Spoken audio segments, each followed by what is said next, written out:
Hello people, this is Mark from Courage Change Works. I hope that you're well. How is the lockdown kind of process for you? Hope you're doing okay.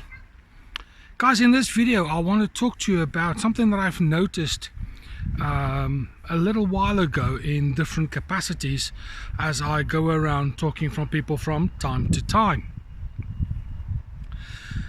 And this is my observation. I would like to hear if you agree, disagree, or couldn't care less on this particular issue that I'm going to talk about now. And this is the following. Have you noticed that when you talk to someone who has an experience that you are discussing, let's pretend depression or suicidal thoughts or self-harming or something in that kind of a line, that those people who know through experience that their content volume, as in the quantity of stuff that they say, is not quite as much as those who have no experience whatsoever. And those people tend to talk more about opinions and their points of view against the people who have this experience that you're discussing, who talk about experiences. Now here's my other observation. For people who've had these nasty, dark experiences, we don't talk a lot about it. We only say what is necessary to be said, and then we choose to cut the conversation short. I'm curious what your thoughts are on that, where for those who talk about their opinions or who have very little to say, or actually they have a lot to say, but not from an experiential point of view, but from a school or college or university education perspective. They tend to talk a glass eye to sleep, as someone once put it over here. And I find it very interesting that that is very often the case. Here's another little observation. I know that it's certainly very true in my life, and I'm guessing that it would be true for some of you. Have you noticed that some people who always have to be in control, always have to be right, you know those kind of folk, don't you? How they won't tell you anything, they won't update you with information or ideas or happenings and stuff like that. And because you don't know, because you haven't been told, how quickly it is for you to be blamed because you've refused or you haven't asked the appropriate question. Notice that. However, the exact opposite is true when you do the same thing to them.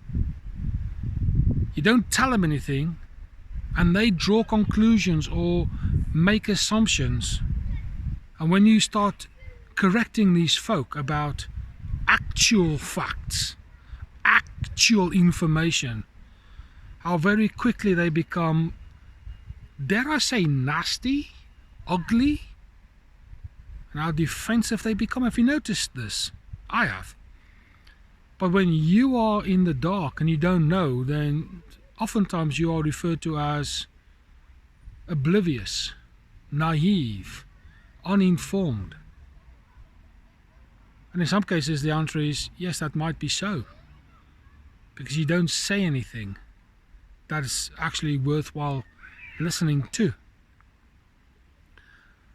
And then I've also experienced it when you do ask questions, that how limited the information they give you is and how very biased this information is. I often say to people when I talk about these kind of things is the element of control comes in many ways, and this is one way of controlling things without other people realizing this very easily, and it is this. Let's pretend that there's 10 facts that are known about a particular issue, a particular product, whatever the case might be. And when you are being inquisitive, interested, you want to know more, how they will give you, let's say, 6 or 7 of these facts. And when you don't know the other 3 because you assume that you've been given the full facts, or you believe that you've been given the full facts because you've asked the appropriate question, what is there to know about X, Y, and Z? You automatically believe that you'll be getting the full quota of facts. But then of course here comes the blackmail, here comes the threats, here comes the accusations when they point out the things that they failed to tell you bit. I've noticed this time and time again, and unfortunately there's a lot of organizations and authorities who do exactly the same. How they only choose to tell certain things. It's a bit like going into a building and noticing a crack in the wall in the basement and condemning the building because of that one crack. It works in the same kind of a way. So here's my thoughts. Why do people do that? What do they expect to achieve when they do this?